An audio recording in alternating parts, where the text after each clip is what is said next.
my first question to you, how The hell? Where do you get off? where do you get That off? would be such a great Is place to this it? start. Is it because Where I do get you get off off? of the 101 and I get off at Vermont. It's been so long since I've been on the freeway. I get off at Vermont. was it weird the first time like you got on the 405 or whatever and you're like you felt like you're stealing through the night like for somehow you've escaped like prison and now you can just I felt that way. I was like, what if they find out that I'm on the road right now? It was the Wait, you weirdest mean feeling for me during quarantine? during quarantine. Like the Oh first yeah, time I see. somebody was like, "Hey, we're like COVID compliant, and you can come down to where we are." And I was like, "Are you sure?" I was like, "Yeah." And Yeah. they're like, "Okay." And so I did. I got in my car and I drove. My dog is Yeah. like, apparently my dog is a That was a massive that fan was a of yours. human knock. That was a human knock No, from your he just has dog. a pose. He's like he's got the one knuckle, so he can like do this, and then he scratches at the door. I Um, understand. I how do you get haircuts? Let's just jump straight into that. Or are you doing the because I haven't quite committed, so I've got like this weird like I kind of did Yeah. I've invented the mohullet. So it's like it's a mohawk Mohamed, I love it. that went somehow horribly awry and just became a mullet. Like I have a mullet I now. I don't even know. I This get a is lot weird. of accusations that I have a mullet on Instagram if I post a photo or something, but it's not a mullet. I just haven't cut my hair the entire time. I wouldn't say that about you Are ever. you filming video? I am filming video. Oh, well, there you go. So There's for the audio proof. listeners, what I'm seeing is look at you, man.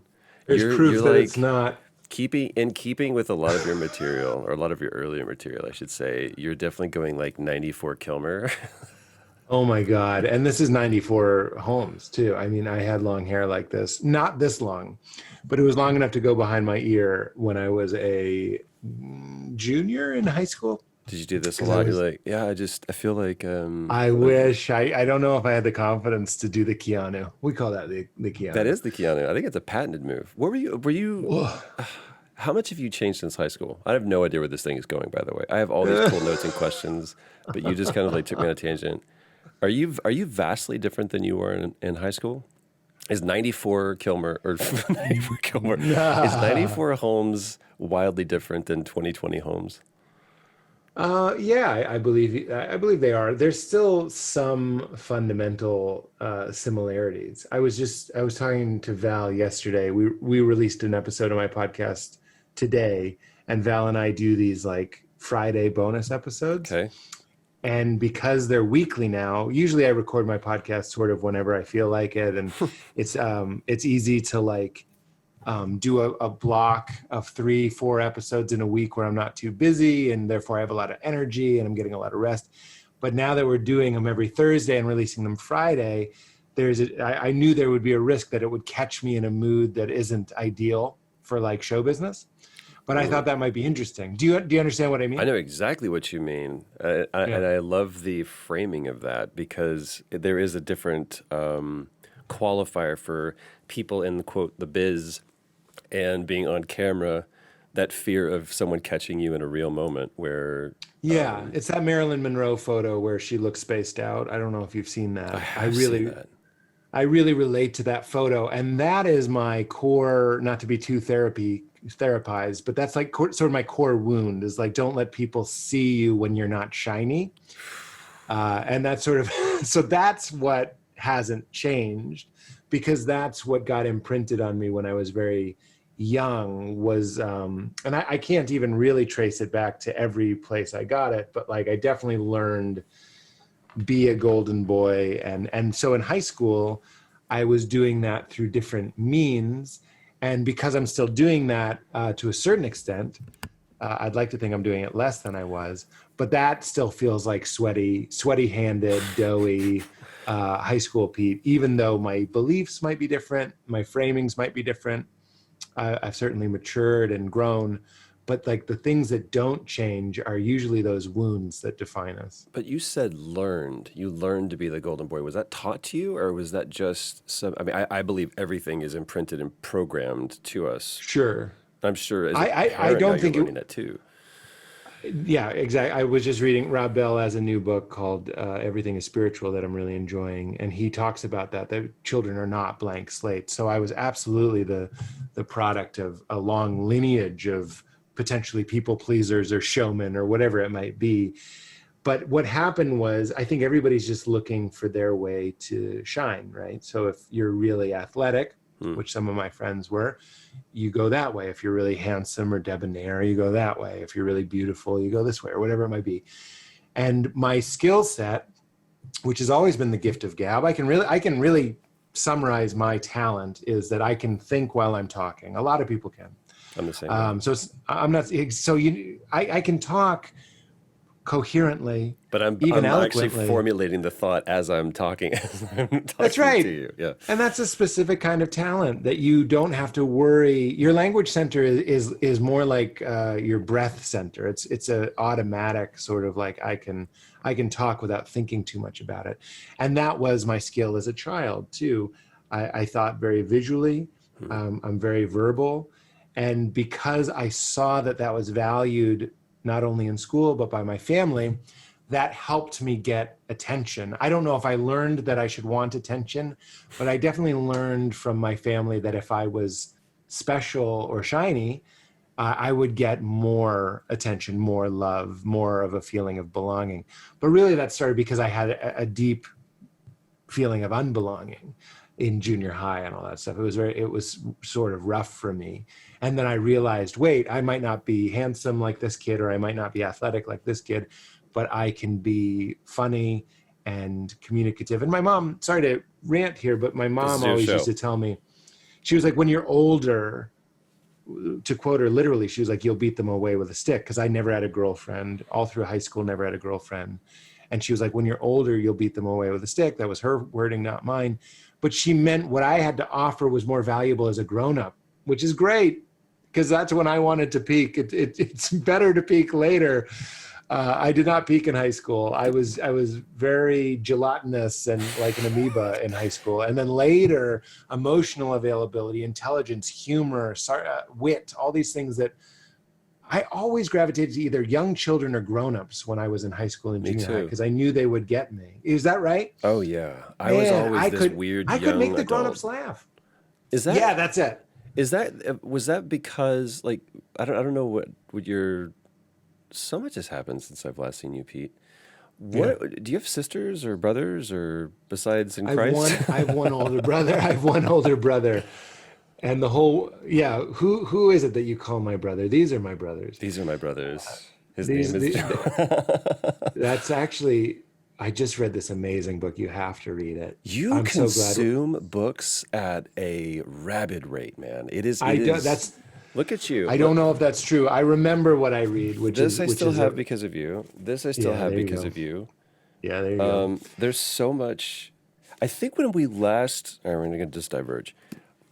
When I last saw you was doing your podcast. Back Yeah, when it was just you, that's back in the true late great because meltdown. I feel like after That was yeah, like yeah, that's right. it was in the upper room, as That's it right. were. And it was so funny. I have two like indelible memories of you. One is me. We were texting back and forth. Was that the same night? It's so funny. Somehow we like found like I think it was Rob Bell was actually our connection. I was like, dude, I'm really hip to Rob Bell. You were like, that's my boy.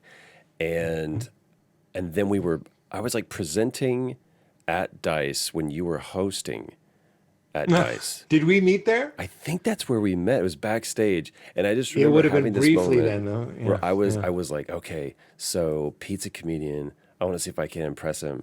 And I was about to walk out on stage. I looked at you. I was like, I feel like I gotta pee. And just trying to be funny. And you were so warm and gracious. You're like, oh no, man, that's just the stage. You'll be totally fine. And you were like this warm presence. And I was like, I just walked Oh, out I on was stage. I was really hoping that you were going to say that I laughed because that is a really funny thing to say. But you caught me in a different mood. I was probably thinking that you're not used to talking in front of people, which is a little bit arrogant, but I was like, don't worry about it. You'll be great. You were but it was this warm, you were like, you're going to be okay. You're going to get out there. You're Yeah. going to kill. I was like, Those pass. gigs were not easy for me. I always remember Why? that I made fun of, well, It's a weird I'm glad room. it was a weird room. Anytime that an audience is factions of people, so here's Ubisoft and here, whatever, you know what I mean? Like, and here's the Witcher people and here's the Batman people, you know, and they're all at their own tables. A comedian's job is to unify everybody into one thing. So it's always bad. If it's a bachelorette party, sure, that's a cliche. And that's true because they have their own identity as a group That and they night. outnumber you. That night, they have numbers on you. So it gets me a little bit in my head, but dude, I always remember I made this really bad joke about Witcher 3. And I said, it was making fun of myself. I was like, I know a lot about video games. I know The Witcher has 2 swords, one to cut monsters and one to cut his luxurious hair. And it didn't get a laugh. And then the table that was the Witcher table kind of booed. And so many times it was a playful boo. Okay. It wasn't like they weren't being assholes, but I mean, like I took a shot at his beautiful hair and they sort of were like, ah. Oh, you And I can. really wish I had said, although it's not quite right for me, but in the moment and then afterwards, I wish I had said, I was like, I'll work on my punchlines if you work on your load times, which I thought would have been a really good burn for any game, really. But Boom. Witcher has some pretty good, pretty long. But you are a gamer. I mean, Like that's the thing that I enjoyed about you being there is like, here's not a tourist. Here's somebody who's actually, you speak that Yeah. language. Did well, you I grow gave up a gaming? monologue about how what's that? Did you grow up gaming, or when did that come to I you? did, yeah. Okay. Oh, yeah. I just watched High Score on Netflix, and my only complaint was it didn't go deep enough. Like my gaming started with like King's Quest 3 was the first game I think I really played Damn, dude. through. Yeah. And when they got to the Sierra chapter, actually that's not even true. The first games were like Manhole for the Mac. So you're away. These are HyperCard games. I remember my I also used to parents- make HyperCard games. That's why I know serious? that's a HyperCard game. Yeah. I used to make games too, yeah. Why put a pin in that, because I want to know why your life didn't go in that direction. I remember That's what they thought. If you had asked people in junior high what I would do when I was older, they would have said I would be making video video games. games. Yeah, for sure. You didn't even wear glasses, but you just did this. Uh, I remember did this. distinctly my parents playing a game called Zork, text-based adventure in the 80s. And this is what they would do every night. There wasn't like this, aside from like TGIF or that was even in the 90s, but like there wasn't this communal. You may watch The Cosby Show. That show doesn't age well. Or Yeah. you watch. For one fundamental reason. There's Yeah, one show we one watched in the 80s. glaring reason. No, we can't yeah. talk about it. But Yeah. there wasn't like this every night you had some show to binge watch or whatever. It was like, well, Wednesday nights this show comes on, but other than that, it's kind of like meh. So my parents would have a notebook and they would sit down at their computer and they would play together. Kids would go to bed. My sister and I would go to bed and they would sit and they would play Zork. Oh, that's so fun. They got to the very end, and I remember my parents we had this balcony that would overlook where the computer was. And I would sneak out of my room and I would watch them. And I remember this one night they were having this huge crisis of conscience because they found out that in the game Zork, you go to hell. And At the end? yeah. And so they Oh, were wow.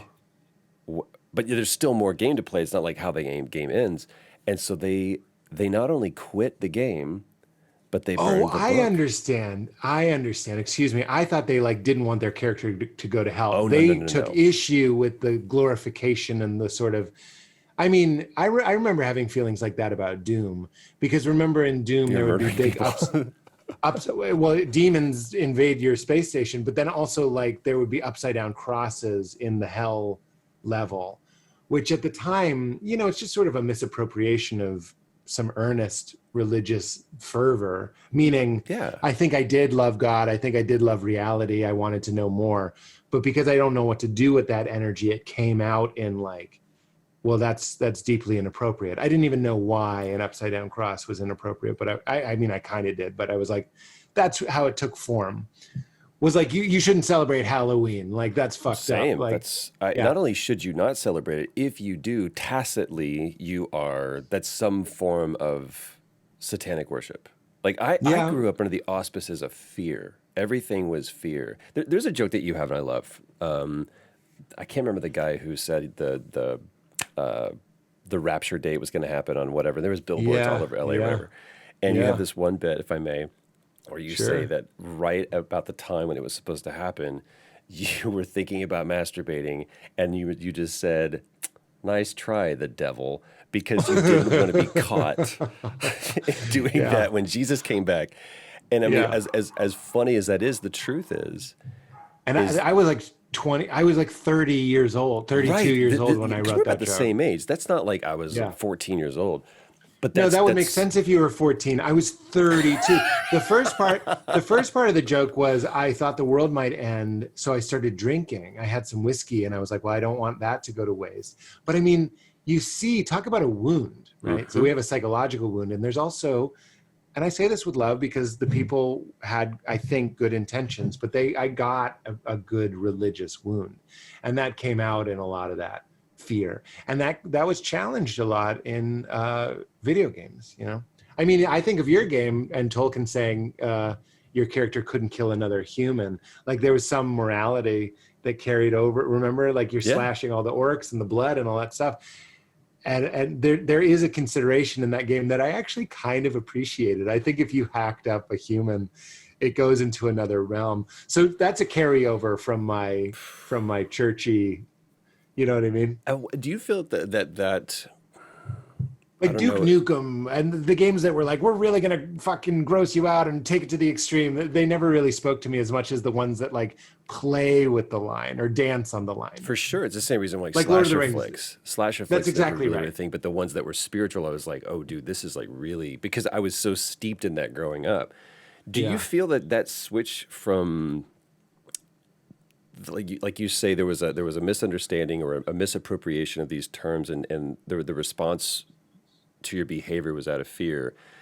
That process of laying everything out on the spiritual knowing table and going, what is it that I actually believe? What is it that I actually know? And what am I actually questioning? Was that a singular moment for you, or was that a process of attrition? What has that been? Because this goes back to the first question. What's the difference between 94 Pete Yeah. and 2020 Pete? Well, you know, it's a great question, and it's kind of a complicated answer because there's what I said I believed in high school, and then there's what, you know, really deep down in my core, what did my behavior show that I actually believe? So I would have said that if you don't believe in Jesus, meaning if you don't pledge your life to him, meaning if you don't say a quiet prayer inviting him into your heart, that specific action, that you were going to hell. But 99% of my three closest friends were Christians, but everybody else that I was like really loved and was close with were not Christians, and I didn't witness to them, and I didn't really have a problem with them.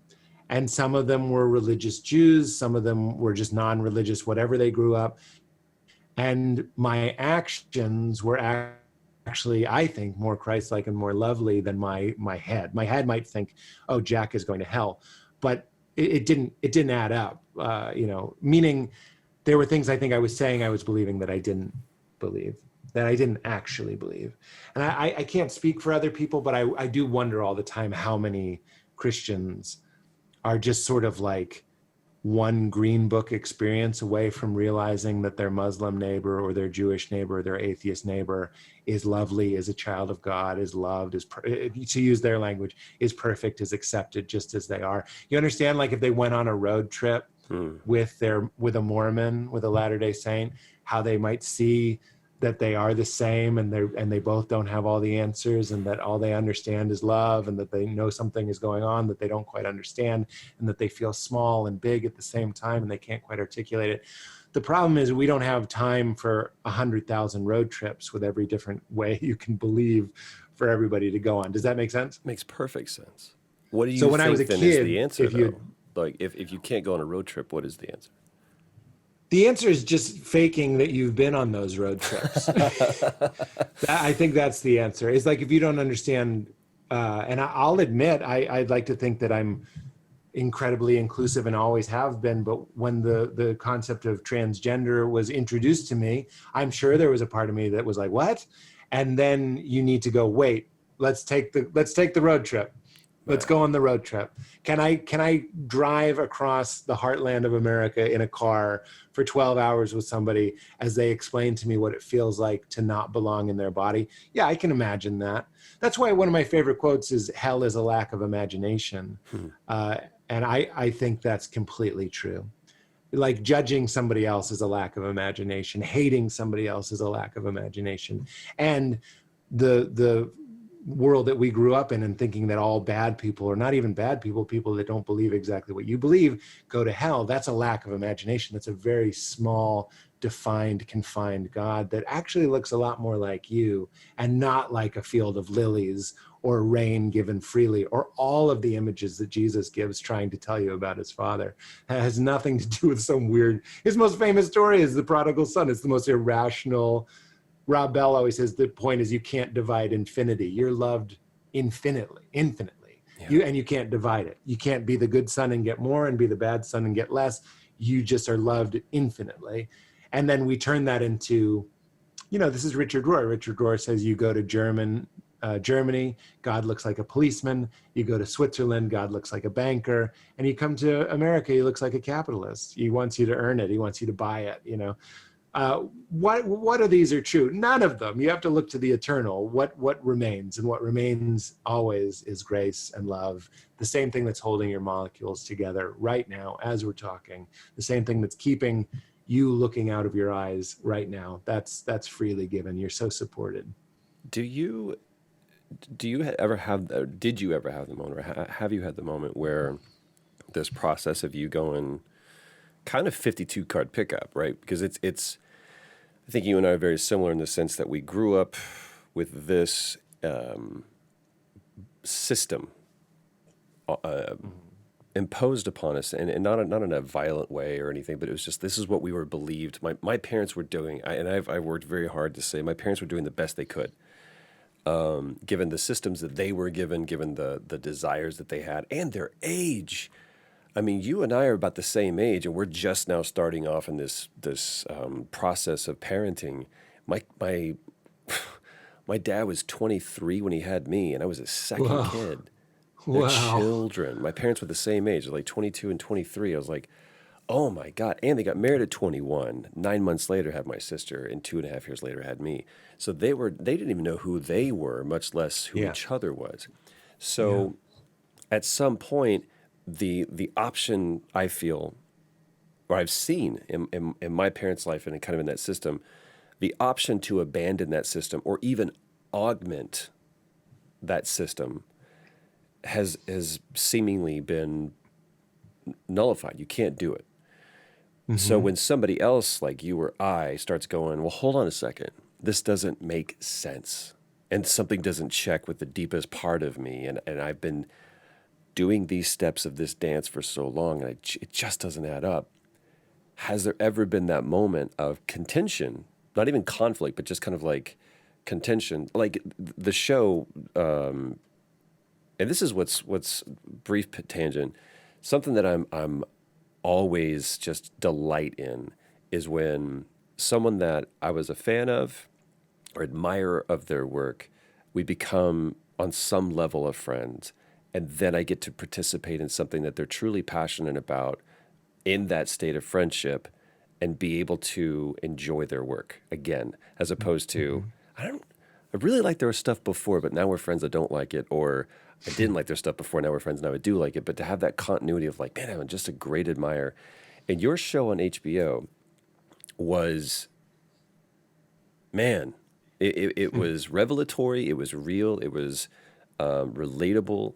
I commend you for the way that you handled it as an actor, as a creator, as a writer, as a director, as just a creative, and the way that you've inspired me and challenged me to very much be, this is me, and maybe sometimes you'll get a funny version of me, and maybe sometimes you'll get a very deeply emotive version of me. But at the end of the day, I just want to tell you my story. And sometimes I'll use characters in a way to parabolize my story. But in the show, there's that moment of contention between your parents and you, as far as like this, I don't necessarily believe this way anymore. And your divorce and these things that you had in the show being almost like catalyst for that contention and that conversation.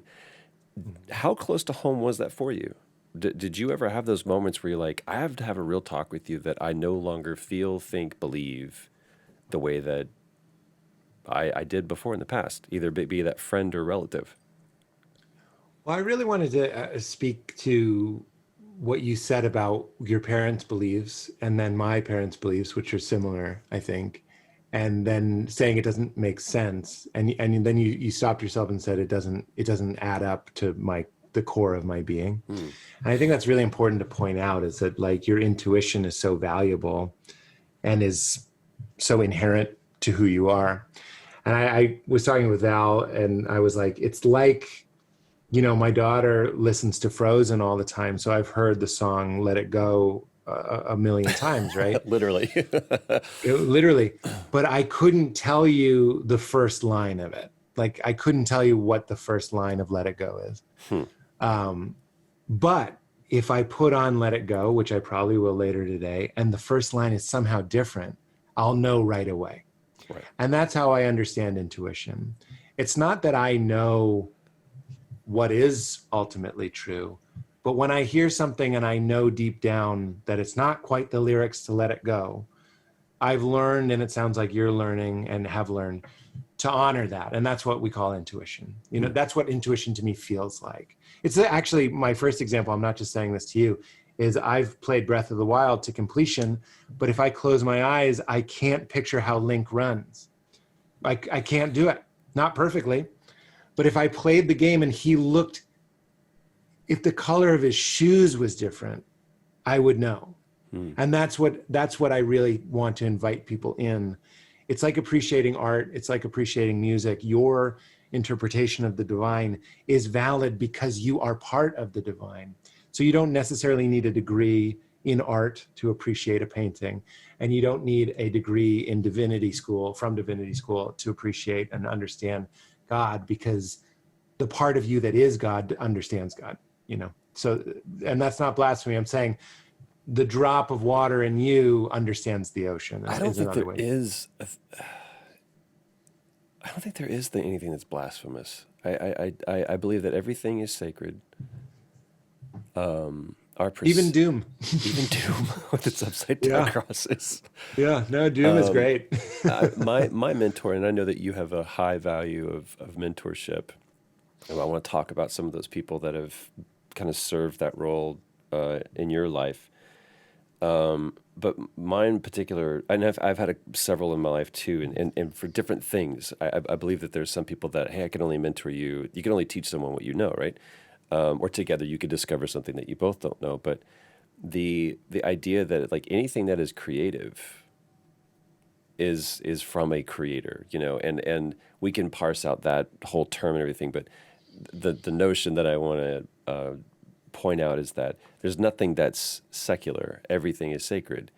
And I think I struggled for a long time when you were talking about the conversation of like, there had to have been a part of you that kind of pushed against the notion of, or at least had to wrestle with transgender. And that was a pocketed conversation that you probably didn't anticipate that you needed to have with yourself. And I remember having that conversation with myself where, like I said, I'm the same with you. I wanted to view myself as being very, very inclusive and understanding and an ally. And I was having a conversation even yesterday with two dear friends that are, they've managed to create an incredibly positive space on YouTube, which to me is just, that's a feat and an accomplishment and commendable one. Brian and Amelia Deckard. And I remember saying, we're talking about the election and everything, and I have my political beliefs and I have no problems talking about them. It's not the, well, let's not get into politics and religion. I'm like, that's the only two conversations to have. And they're so inextricably tied. What you believe and what you feel and what you think. Politics should be the conversation of the voice of the people. It should be what we currently think about what's going on in the world. So that's all I want to talk about. But I also want to make sure that I'm not lobbying for my own beliefs. I want to discuss your beliefs and find out how they conflict with mine, and so that we can together. That's why I have this tattoo. It's based off the Hegelian dialectic. It's like, here's my perspective and your perspective. Let's find a better new perspective. Mm. And it's become the whole logo for this show, or this entire platform of Relator. So I told them, I was like, the election matters to me, because I have stake and I have skin in the game, because I have my own personal beliefs and convictions. But the truth is that everything changed for me June 1st, when the conversation of the country kind of shifted, and we began, or at least a spotlight was shown on a conversation that had been going on with the Black Lives Matter movement, because that certainly didn't start June 1st, but it rose to the public stage on that day, which is the same day that we launched this platform. And I learned very quickly how out of my depths I was. And they said, or in talking to these Brian and Amelia, I said I had to take stock and go, how has my life really been impacted by the Trump presidency? And it hasn't. Like, not in the same real way that other people it has. And I have the privilege and the comfort of being able to choose how upset I want to be and what things are going to affect me. But by and large, there's not a life and death situation that I really need a president to be a position in. And so anytime that I ever feel that I don't need to check my privilege, so to speak, I think about that as like, man, there are other people that go through this world that are affected by this world in a different way than I am. And so I've find myself vastly becoming more and more attracted to understanding why. And as I seek to be, I think this is the right word to use, ally, but even still questioning that,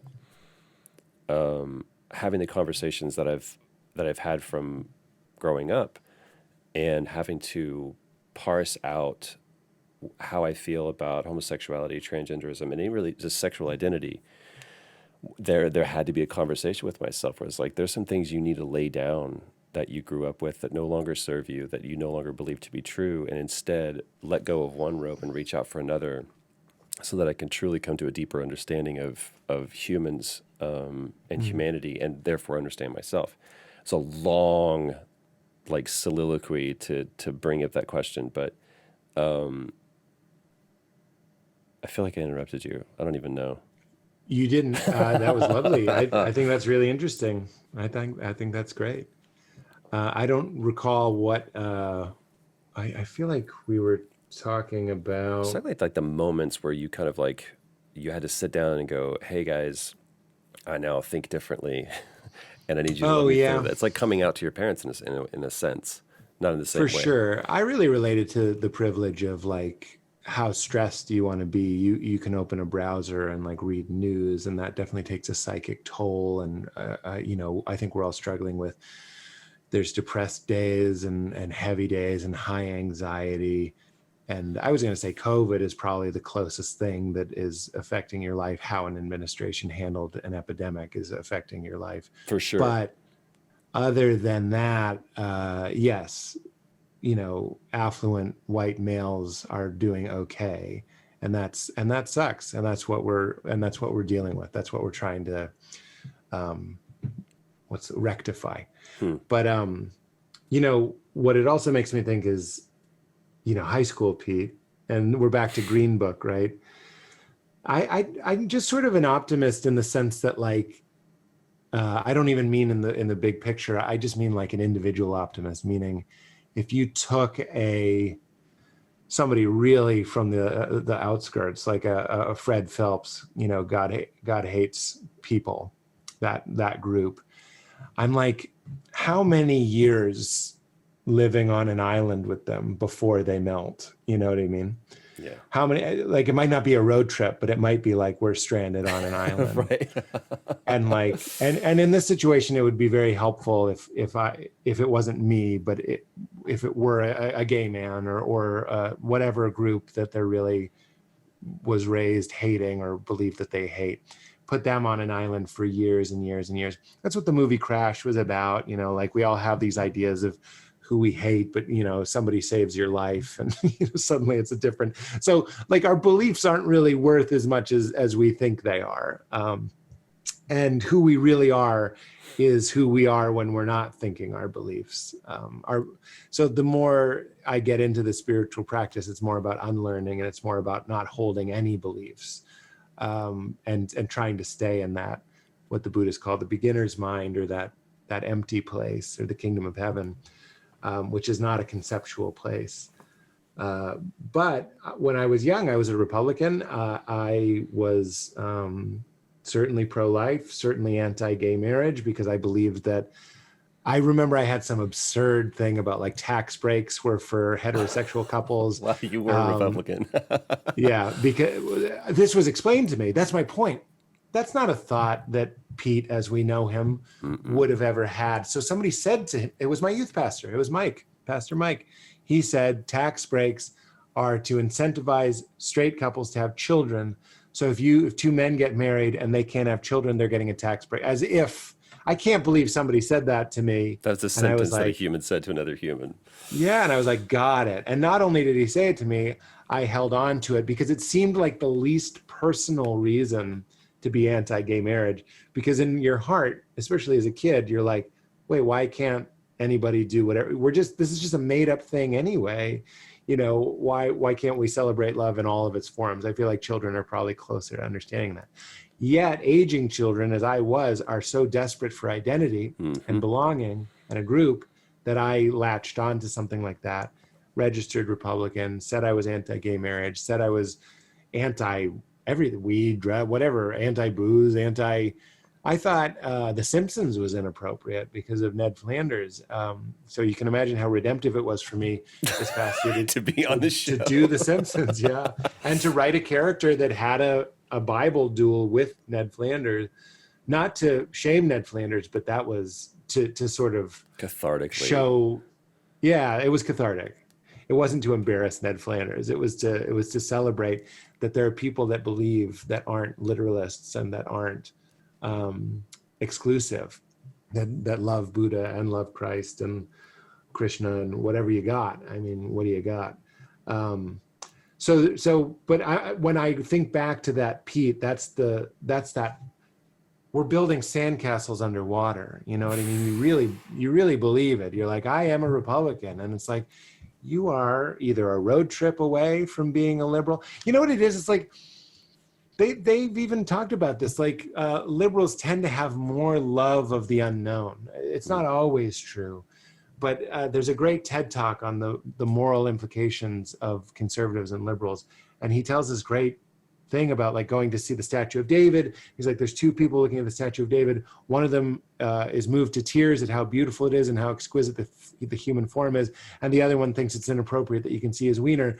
Who is a conservative and who is a liberal? Everybody's going to say the guy crying at the statue is a liberal, right? So, and then the arts, where do the arts go? They flock to the cities. And what are the cities? The cities are liberal, and the cities are also where people that like new things go. And that's what the politics follow.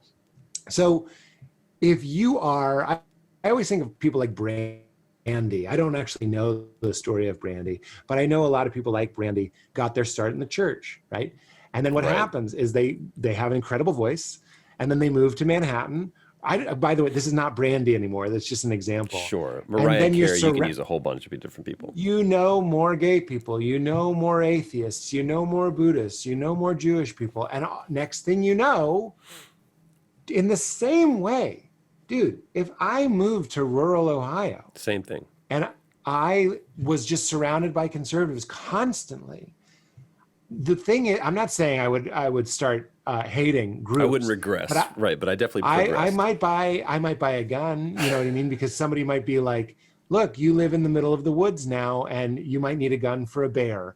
So let's just say that that's what they say. You might want a shotgun with bird shot in it. It's not to murder anybody, but you might want to scare off some wildlife. So there's a belief guns are bad that just changed because now I live in the woods. And it's way easier to just scare off a bear with some bird shot than it is to call animal control and wait 2 hours while he mauls For my you Prius. to be murdered by a bear. Yeah, so he will be the one eating me. That's who you want to get rid of. What is happening? This like, okay, take this. I'm a vegan, right? Everything goes sideways and we're in a post-apocalyptic thing. If you think I'm not killing the first squirrel I see to feed my baby, you're fucking insane. So like, let's go easy on ourselves. Let's have compassion for our own beliefs, not too tight, not too loose. And remember that when you're arguing with one of the circles on your arm, it's just you with a different circumstance. Yeah. And the more lost you get in your identity, that's where you get your Twitter battles, and that's where you get your screaming, and that's where nothing good is accomplished. If we can try and stay, it's what the Dalai Lama and Thich Nhat Hanh call compassionate listening. Can I just listen to you with no agenda? Because often, I mean, if you do that, sometimes people will unravel their own nonsense without you even having to do anything. I definitely feel that the reason why people argue is because they're afraid of their own convictions, and they're afraid. Of course, that was me. I was like, "You're going to hell," and I was like, "I just told you, I didn't believe it. I didn't believe it." Mm-hmm. But if you if you like push this over too far, this entire city that I've built my faith on is a set, and if you look behind there, you'll see how it's only one dimensional, and you could push it over. And a strong wind is going to make this thing go away, and that's exactly where I was as well. And I there's so many things that I love. Just I can get wrapped up in just listening to you, and it's like traveling through like interdimensional space because I like see stars. So I was like, dude, that's a question I want to ask. I just want to point out that my riff was because Doom was a 2D, 3D game. Oh, nice. It's a 2D, 3D. Meaning if there was a skull on a podium and you walked around the skull, you'd always see it from the same angle. True. Not a 3D game. That whole thing. It was a mapped game, but it was not 3D. Here, you brought up Crash. And I don't think I've ever asked you this question. The name of your show on HBO is Crashing. And obviously it was, main characters going from couch to couch and from house to house. It was a great concept for the show too, by the way. And I don't even know how true that was to your actual story. Like, I don't know if it was Sarah Silverman and everybody else that you crashed with. By the way, one of my favorite episodes was the episode with Penn Jillette, where you just sat down and had this incredibly enlightening conversation. By the way, if you're listening to this or watching this, you haven't gone back and watched that show. It's 3 seasons, right? Mm-hmm. 3 seasons. Yeah, that's right. It is binge worthy, and it's just a wonderful, beautiful novella filled with pathos and comedy, but also just like deeply enlightening things. But thanks, man. Why did you call the show Crashing? Is Crashing about? Is it kind of it has dual meaning? Is it about? Yeah, for sure. Well, it's like that book you held up, the Richard Rohr book, Falling Upward. I mean, I would have called it Falling Upward, but that was taken, and that doesn't have the double meaning. But Crashing, I mean, this is again one of my favorite Richard Rohr quotes: "Is we don't come to God, or you could say the mystery or ultimate truth. We don't come to ultimate truth by doing it right. We come to ultimate truth by doing it wrong." And that's the message of the show. One of the messages of the show is if it sucks, you're doing it right. Meaning if you're trying to get into stand-up and it sucks, know that you belong to a long lineage of people that have been refined by that fire of suckage. So I wanted to tell people that are pursuing anything creative that you can shift your perspective a little bit and say that when it's really rough and nasty and lonely, that Sarah Silverman thought it was rough and nasty and lonely. And for me, Dimitri Martin was one of the first people that told me how rough it was for him coming up. And it's everybody. And I wanted to say it was really rough for me too. So just sort of blowing holes in the overnight success thing. Like somebody like me gets a TV show and people might be like, well, who the hell is this? And it's like, I've been doing stand-up I think at that point I'd been doing stand-up for 16 years. Yeah. So it's like, that's the story you want to tell, not so I get a shinier, better badge for doing it, but so that anybody in any creative pursuit, including just the creative pursuit of trying to be a fully formed, thoughtful, three-dimensional human being, that, as Joseph Campbell would say, the treasure you seek is in the cave you don't want to go. Yeah. So my character didn't want to face that his marriage was really more like friends playing house, which some people can do their whole lives. Nothing wrong with it if that works for you. I didn't want to admit that it was over, and then I didn't want to go into big, bad, scary New York. But that's where the treasure I wanted. I wanted to know myself. And I definitely didn't want to lose my faith. And all of the things, I almost called my book, which is called Comedy, Sex, God, I almost called it Lose Your Faith in big words and then to find it in little words. Because that's the game. Jesus is pointing us to that over and over. Any mystic worth their salt is telling you that it's in losing that we win. It's in dropping things. It's in dying that we win. Dying to yourself, dying to your beliefs, dying to your identity. That's on the other side of that death is your resurrection, not just Jesus's, your resurrection. And that's what Crashing is about. He dies in the pilot, and then the rest of it is him trying to resurrect. It makes me want to go back and watch the show now with that kind of through that lens. The constant, I say this a lot too, is like my successes have taught me nothing. It's only my failures that I've learned. What does that term mean to you, mystic? Because I feel like I grew up in the same way that we've been talking about. There were definitions and there was a vernacular and a syntax for how we grew up. And that word had a specific connotation to you. I'm going to answer that. Did it change? It's like a different meaning to word mystic. I have to tell you this. I think I got this from Game Maker's Toolkit, which is one of my favorite YouTubes. Have you ever watched it? Yeah. They have great stuff on your games. But they were talking about it. And I took a picture of it, if you can see on my phone. It says, fail faster, follow the fun. So we're talking about failing. That was so inspirational, especially when making a show. It's like, let's try as many ideas as we can so we can fail faster. That's a person that understands that failure is teaching you. I mean, games like Braid, I don't know, Meat Boy, whatever. All these games that didn't know what they were until the mechanic revealed themselves to the developer. So fail faster, follow the fun is just a great mantra.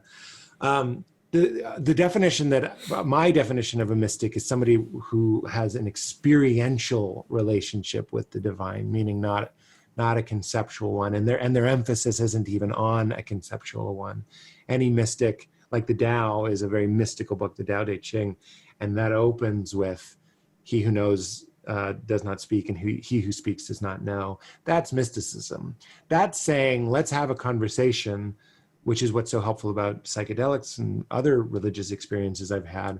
Let's try to talk about the thing that you can't talk about. To bring it a little bit more down to earth, let's try to talk about the great sex you've had or the great meal that you had. It's really hard without poetry or stories or images to even get close to telling you what that was like. And that's what mysticism is.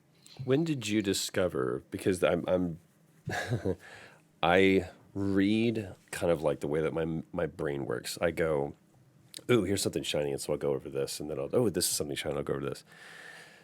What led you to psychedelics? And because this is something that I was always super, super opposed to. And I remember a friend of mine talking to me about it. He's like, I'm going to go to the desert. I'm going to do shrooms. Or he was actually talking about doing acid. And I was like, what is wrong with you? Like, you're an adult. You do this when you're 20, not now. Walk me through that. Like, what led you to that place? And I'm not saying that this is something that I'm going to do, but I'm trying to, again, if there's an established framework, if I feel the rigidity of my convictions and beliefs, I'm now compelled to push against them.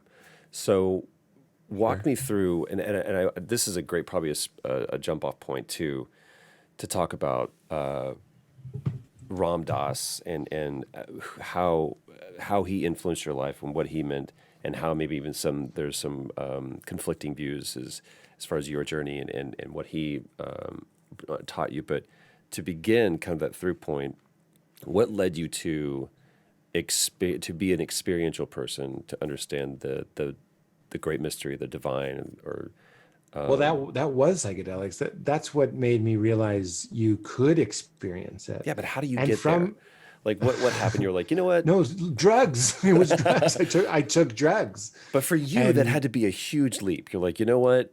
This is what I'm going to do. Do you remember that defining moment of going, I'm going to put that into my body and see what happens?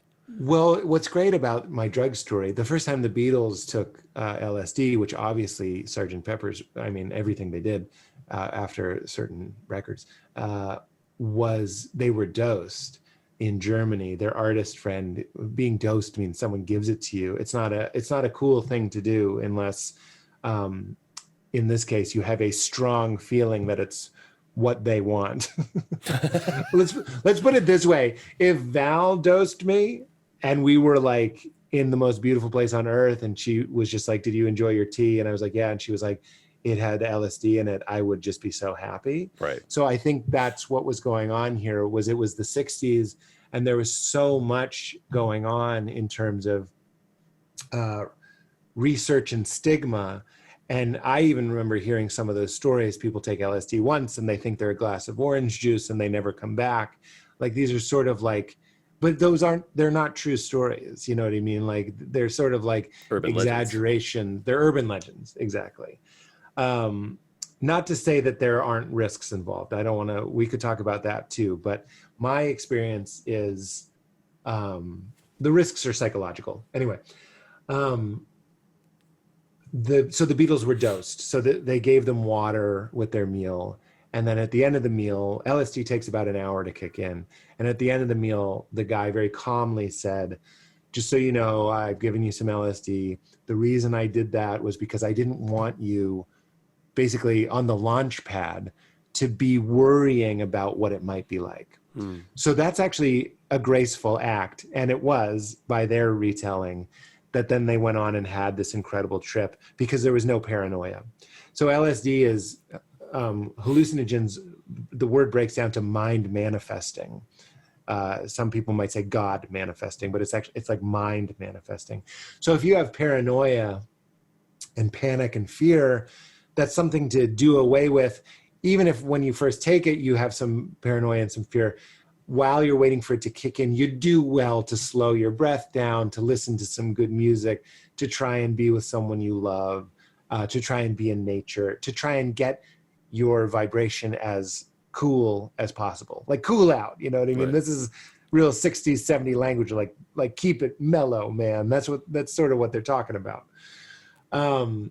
So I wasn't dosed, but it's Reggie Watts, Amy Schumer, Kurt Braunohler, told me and my girlfriend at the time, Jamie Lee, that mushrooms, we were at Bonnaroo, we were performing, and we had a day off in between shows. And I remember Amy specifically said that mushrooms is like strong weed. And that was a graceful act. Because if you told me that it was like a reality bending sort of like, I might have been scared. But she said it's like a strong weed and you'll love it. And that's a great thing to say to yourself if you ever do take mushrooms. You say, it's like strong weed and I'm going to love it. Because it's a mind manifester. So you have the thought in your mind, I'm going to love it. That's one of the ingredients that this thing is going to use to make this experience for you. It's fucking far out. It's going to take that positivity and work with it. So if you're being like, I don't know, there's still a chance you might have a great time because it'll just go, fuck off. We're going to drive. But it's best to cool out as much as you can. So I was very cooled out and in a wonderful relationship. Jamie and I are still very close friends. So I was with a very close and safe person. And we just walked around and when they kicked in, I could tell the story. The story's in my book, the long version, but the short version is I could see the world was one thing. I was not thinking that. And it was years later that I realized that that's what I was experiencing. But I would have said that tree is breathing. Not in a scary way. You know you're on a drug. You know you can sort of snap out of it, at least the dose I had taken. You can sort of come back to earth. but it's so euphoric that you sort of want to go with it. And you just really, to give you an example, Jamie, again, took them. And I don't think she had this kind of experience. So my experience had very much to do with where I was. And where I was really, really in my heart holding what is God, what is reality, what is going on. And the drug will meet you there. It will also just help you have fun at a Korn concert. You know what I mean? Like, What a random pull. it's going it's going to work with who and what you are. But after that experience, the main takeaway was I experienced something that you couldn't talk about. And when we're full circle, we're back to my talent is being able to talk about things, explain things, images. And I had this experience that there were no words. Even when I was on the trip, I was like, oh, fuck, I'm going to have to try and talk about this and ruin it. So like sullying the experience with language. Now we're in the Tao. He who talks does not know, and he who knows does not talk. It's something that's happening to you that you're like, it would be best to not tarnish this with words. As Terence McKenna says, there is a realm beyond words. It's just so hard to talk about, which is a great one-liner to sort of explain it. Now, after many trips, I wouldn't say dozens, but like enough that I can sort of compare them and can be a little bit more lucid and a little bit more calm and a little bit more aware when I'm doing it. I would say it's not what you see. It's not even what you feel. It's that you see that something is seeing. And that is the experience of psychedelics. And that's the spirit, that's mysticism as well. St. Francis said, what you are looking for is what you are looking with. And that is a great little koan to sit with and meditate on. And I bet you could get to a mushroomy place without taking mushrooms, just thinking on something like that. But for those of us that needed a little kick, I took a substance that literally said, when does the knife cut itself? When does the light shine on itself? So you are a light, and your awareness looks at me, it listens to me, it looks at this, it looks at that. When does it shine back on itself? So by the grace of God, I'm going to use that expression, there are these substances that when taken correctly and safely can help you point the light at itself and realize that there is an isness that is seeing. So you see reality and you take it for granted. It starts to just sort of play with it. The ground doesn't fall out from under you and you go into an abyss. Maybe if you took a very large dose, that would happen. But like, really, it's just a sense of like, oh, I'm building the world. The world isn't out there, it's in here. And that's scientific. I'm making reality because my eyes are touching light, my ears are touching sound, and my senses are touching material. And then in my brain, that is constructed as what I know as reality. And mushrooms goes, no, that is what you're perceiving as reality. And what you really are and what everything is ultimately is awareness itself that is perceiving whatever you're perceiving. Meaning, if you went to hell, like your parents in that weird video game, you would still be with God, would still be there. Where can you go? I make my bed in the depths of hell. I make my bed in the heavens. Where can I go that you are not? That's a mystical experience. You go, God is, as the Jewish mystics said, God is I am. God is I amness. God is awareness itself. That's why it's so hard to talk about. So science, as I say in my book, science is trying to photograph it, and the mystic is trying to merge with it. And that's the difference. But it's the same side. Everybody's looking for the same thing, which is the mystery, the conundrum that you woke up in, and through 20 years of practice, started talking about pants and football and wings instead of the rapture that my daughter and your baby is still in, which is why Jesus says we're supposed to become like little children. That's what mushrooms does. One of my best mushrooms things, so I'm on mushrooms my first time, and my shadow was long. It was nighttime, but there was a street light, basically. My shadow was like a mile long, it looked like. And then somebody was driving a golf cart by, and I ducked so that the golf cart wouldn't run over my shadow. I knew that it wouldn't hurt me. I also knew nothing could hurt me, but I knew it wouldn't be painful. if the golf cart ran over my shadow. But I had that increased levity and joy and playfulness Hmm. that is creativity itself, that is childlike, it's in its nature, that I was like, why wouldn't I play the don't let the golf cart run over my shadow game It's an if I opportunity. can? Yeah. I mean, you've smoked weed? Yeah. Which I was same thing. Same Marijuana, thing with you. I was so vehemently against for no reason other than to have a position on it, as yeah, opposed of to going and go, course. I don't know, man. I've never experienced it, so I really can't have a position on it. I'm going to try it and then see. But I was like, no. And I like stopped dating girls because they would smoke weed. I was like, no, you can't do that. And I was like, I look back, I'm like, man, an idiot. But the notion of I remember the first time I I remember exactly where I was, and a buddy of mine was like, tonight is the night I'm going to get you high. And I was like, okay. I was 34, 35 years old, something like that. Hmm. And Pam just did a COVID test, and I had to do it for this gig, and we ended up getting tested like every 2 weeks. And she has a thing about needles, about getting any kind of test. And she was really, really concerned about what the COVID test was going to be like. And she finally did. She was like, oh my God, it was nothing. And I feel like that was a very similar thing. We have a fear of, like you said, we have a fear of the unknown, as opposed to embracing the unknown and understanding that there is a world that exists beyond our sensory perception or our beliefs of it. And once we experience it, we're like, oh, got it. It's just this plus this. And I felt the same way about weed.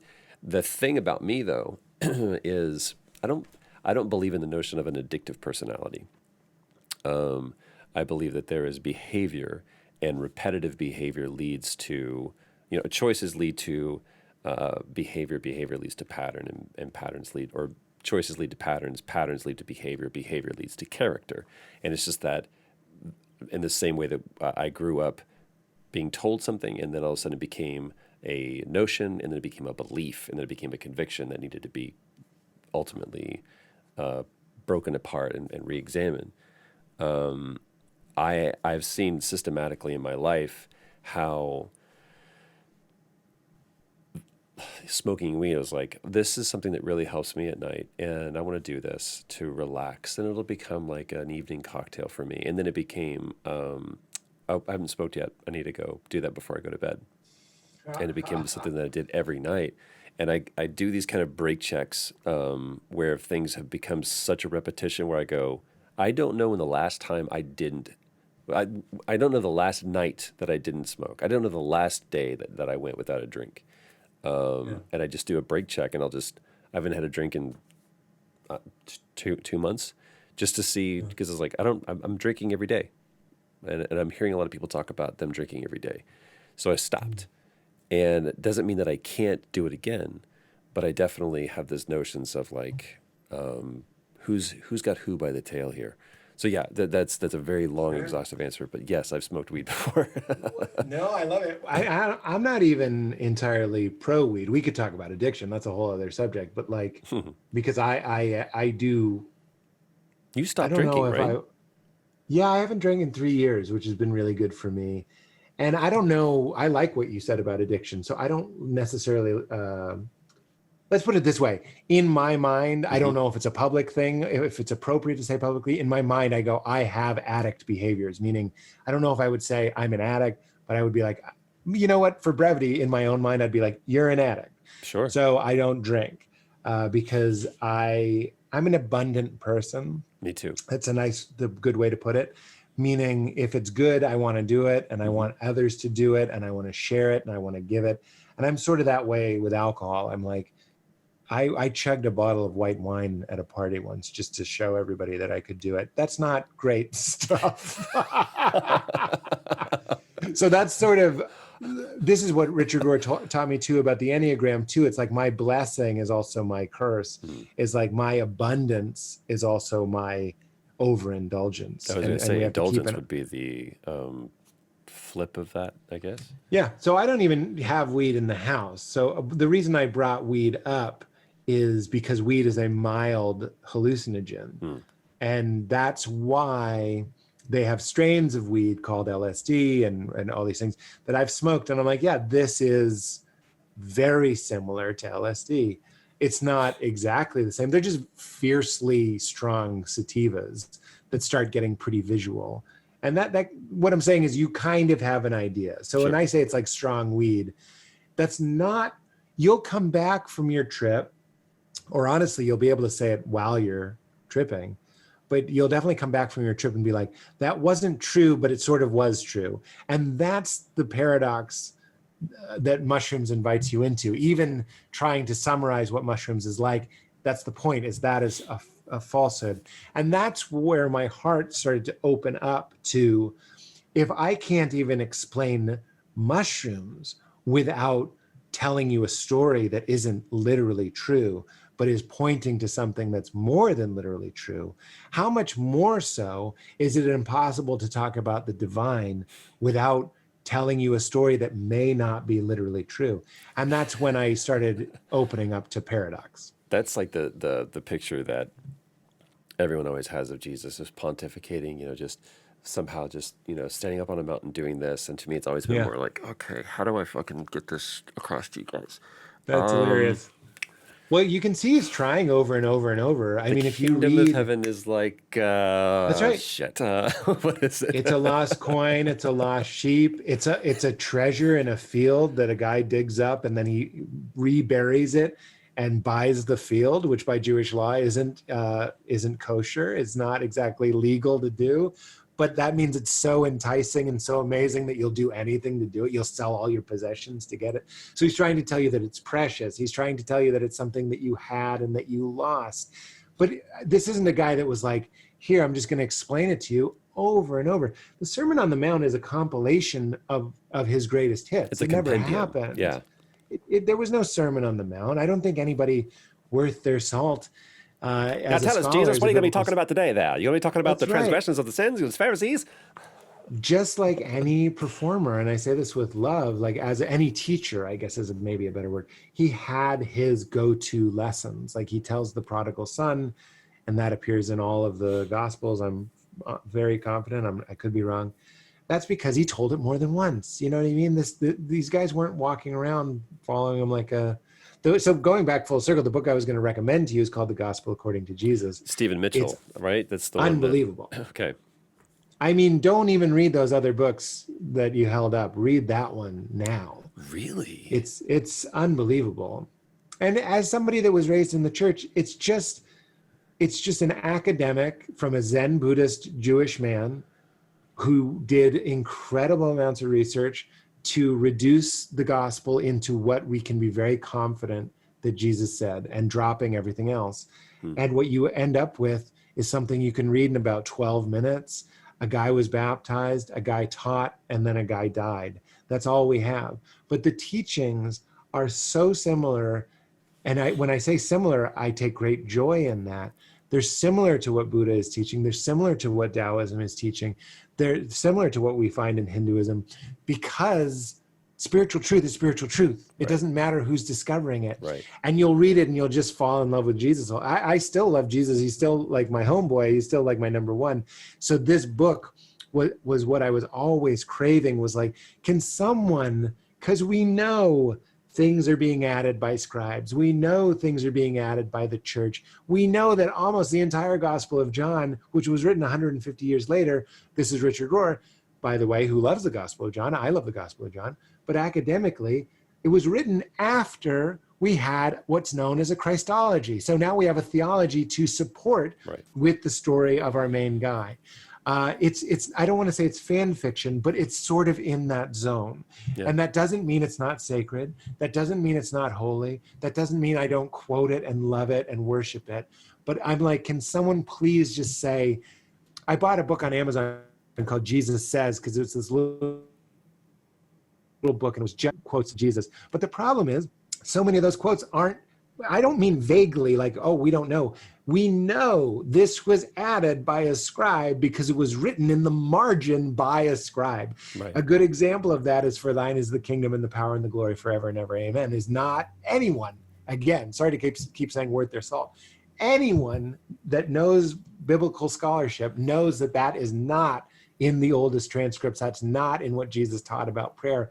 It was written by a scribe who was so moved by the prayer, added it, which, by the way, wasn't even that big of a deal because they didn't have that like, no, what did he really say? Where are the photographs? Where's the evidence? Where's the time capsule? It was a living, breathing teaching that continued to evolve. And that's how you get the Gospel of John that still has so much value, even though by Western standards, it doesn't hold up. You wouldn't want to build a bridge based on the teachings of the Gospel of John, but you might want to melt your heart with it. But it's not going to be academically sound. This is like what led me to, oddly enough, my whole journey into this thing was kicked off, I would say, in 2001. Seems about right.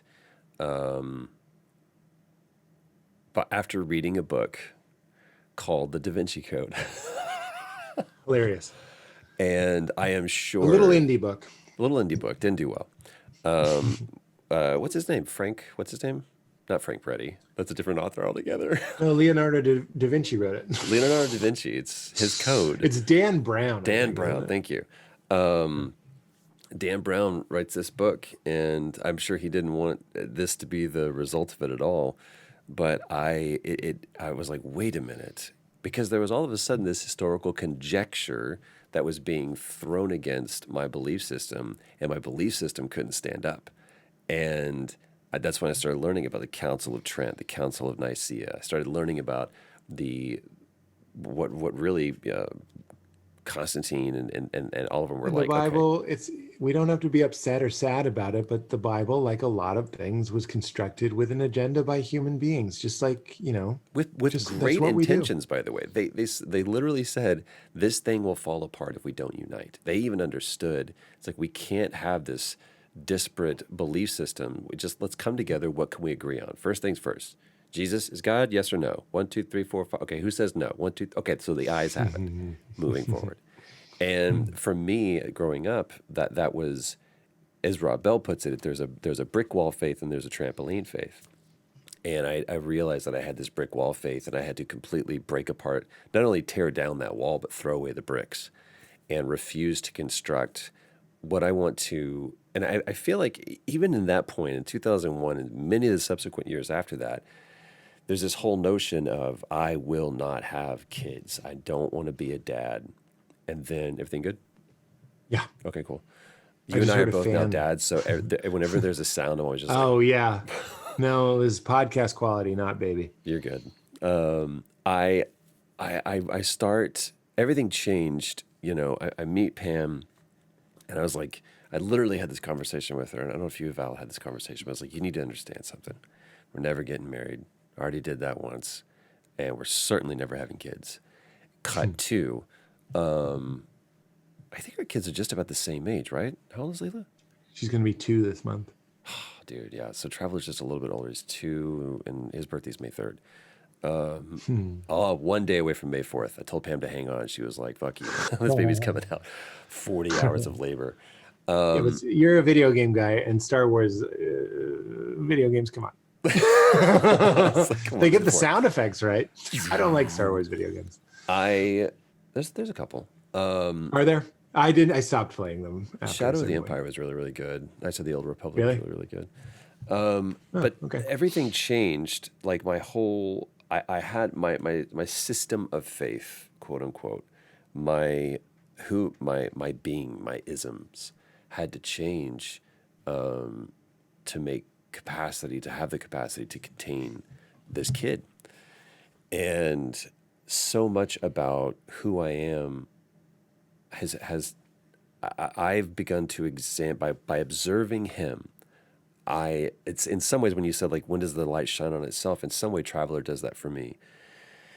Because by observing him, I observe not only myself, but my life. And it's like, holy shit, why am I doing this? Why do I feel this way? Why do I feel this way? What are my belief systems? And we were on this, we do what's called an ABC walk. We just walk around we've learned to do this during COVID. We just walk around our neighborhood in this little square, and we started taking chalk, and that's how Traveler learned his ABCs, was we would draw A, B, C all the way around it became a grid system too. I could text Pam, I was like, where are you? He was like, we're at M. I was like, okay, cool. So I can come around this way and meet you. And we're walking, and there's this small boy, probably 4 years old, and his little sister, and I think grandma was probably taking them on a walk. And he goes, "This is my sister," and she like waves very timidly at us. And Traveler's just kind of observing, and he says, "My name is Bryce." I can't remember what it said. He goes, "And I'm a troublemaker." And Pam and I both just went, and they left. And the grandma laughed and smiled. He's like, "Oh, and they left. And both Pam and I looked at each other, and we were like, that he only knows that word because it's been said not only to him, but probably about him. And so his identity now is a troublemaker. And I related to that growing up because I was like, man, what story was I told growing up? Was I told you're a handful? And so it's now I realize that the pen is in Sinner. my hand and I'm writing my own story.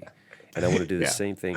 How have you changed your story since your daughter? Like this has been a process, like you said, 16 years of doing comedy and this systematic process of breaking down kind of these old tenements of your prior faith to make way to this new belief system. How is your daughter and how is Val kind of factored into that? Well, I mean, the whole thing. I mean, Val is my incredible beacon of unconditional love, not only Do you from reference her her. that? Good morning, my beacon of Good morning, my eternal beacon. But what's remarkable is that it's not just remarkable that Val loves me unconditionally. It's that when I'm with her, I love more unconditionally, and I certainly love her unconditionally, which has been a real and no small miracle. Val says that she is the exception to all of my rules. So if I think something is annoying, and this is the power of story, if she told me a story and I'm really judging somebody hard in it, it's a helpful exercise for me to go, what if it was Val? If it was Val, I would immediately find a reason to think what the person was doing was brilliant and beautiful. So it's this like, it's a trampoline love. It's like she can't do anything. It that bothers me. I just love her. So that's been very divine for me.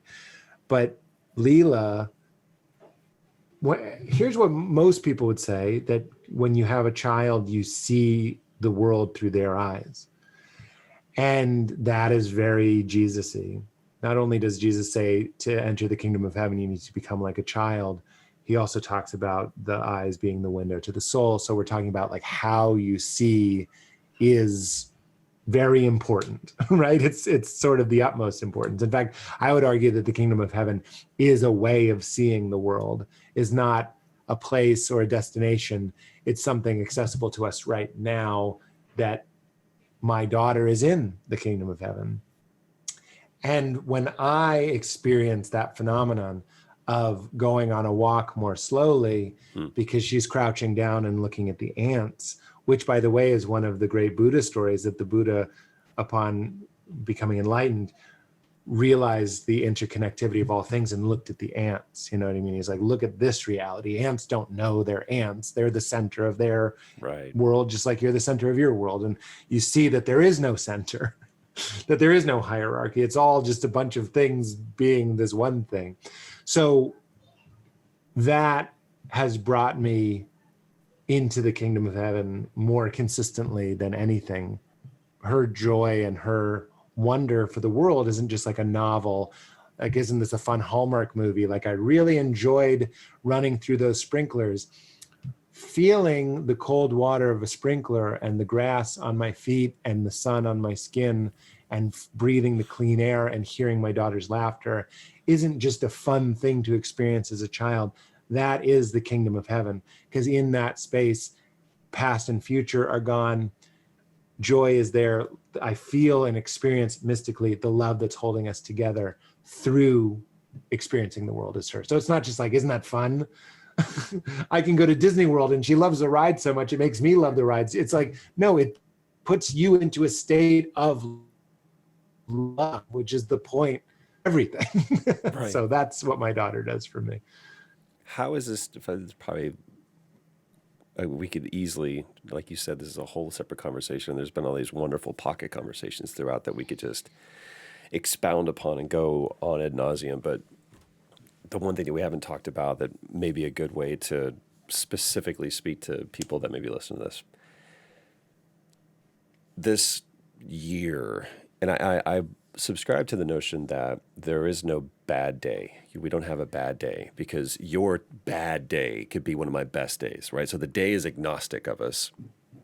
It is literally our perception of it that allows us to view it. So if it's possible to look at the same day, the same unit of time differently, then that means that I have the ability to shift the way that I look at this day. And it's not a bad day. It was just a Tuesday. And this Tuesday, this happened to me. And I have a choice of how I want to view that. So I adopt that philosophy and that perspective because it's not that I want to have control, but it's just I want to be able to understand that what is happening to me, the nature of the order of the universe is change. And everything that happens doesn't happen, quote, for a reason, but it happens because that is the way that the universe, and literally, I'm not talking about the universe as a metaphysical sense, but even literally the universe operates in a way that sustains itself.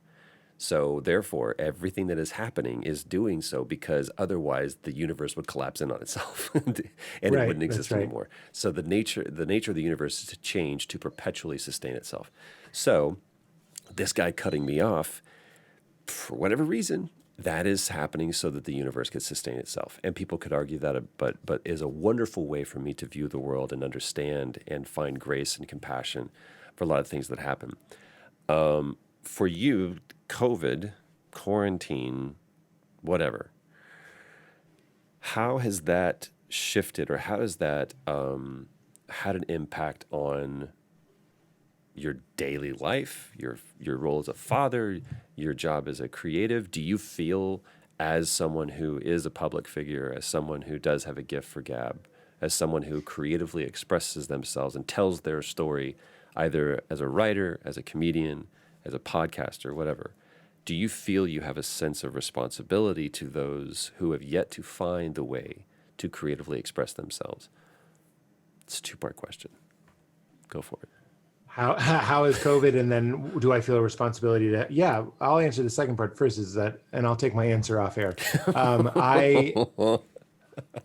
I do love turning other people on. Meaning, I don't mean sexually. I mean like if they have a drive or a desire to express themselves in any way, and that could just be to be a artistically beautiful non-producing hermit. If that's your dream and that's what's written on your bones to do, let's find the way you can do that. So I don't just mean a capitalist producer, right, or turn your art into money necessarily, although I do love helping people do that as well.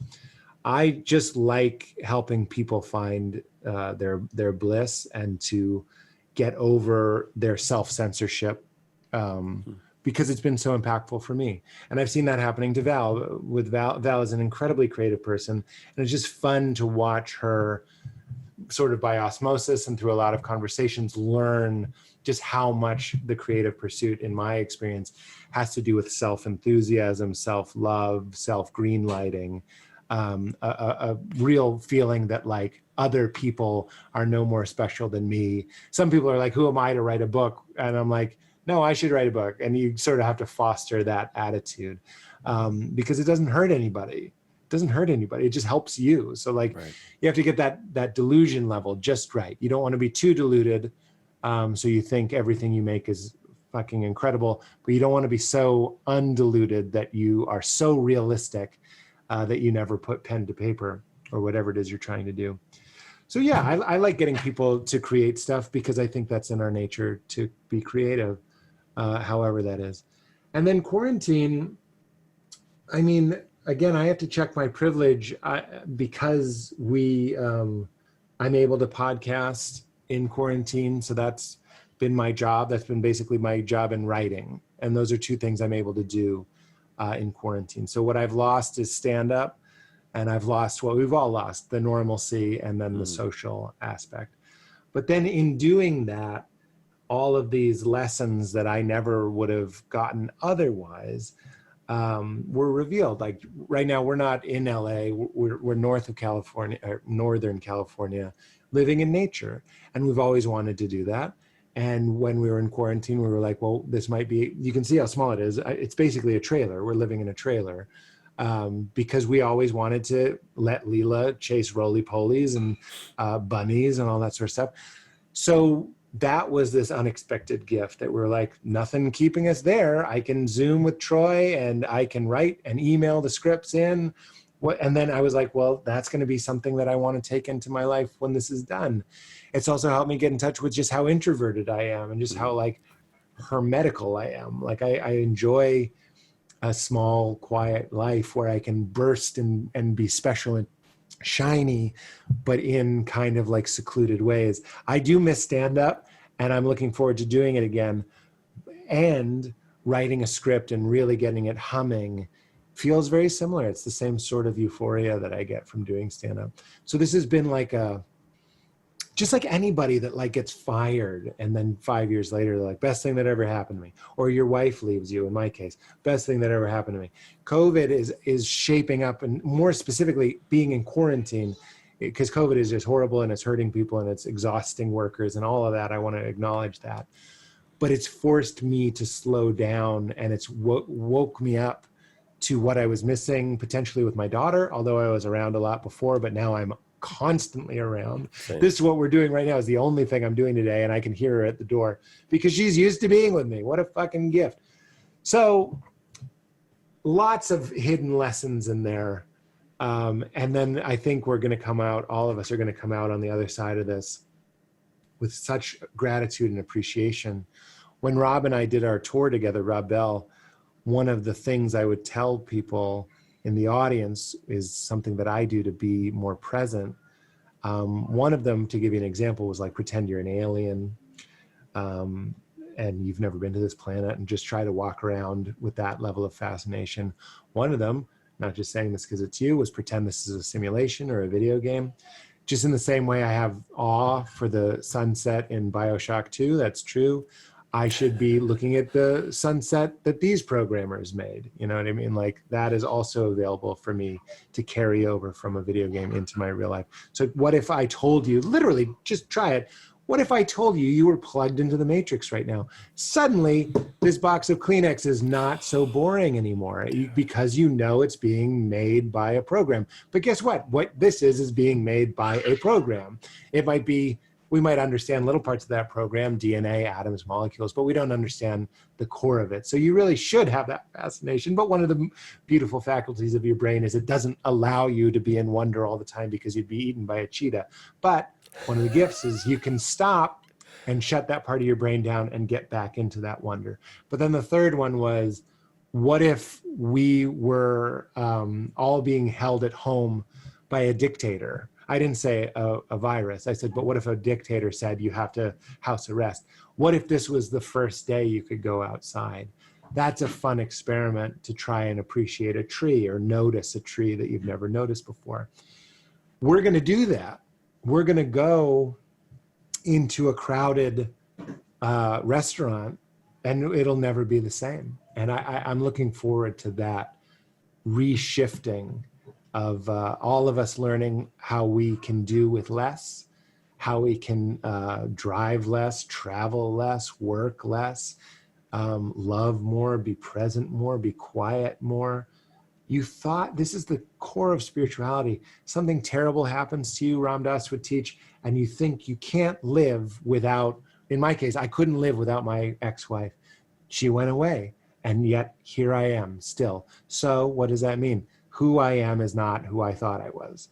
In the same way, this is opening us to who we really are and new potential. So I'm excited about that. And I'm a little bummed that I worry I can't hug people and I can't, you know, I really miss going to the movies, to be honest. I like going to the movies.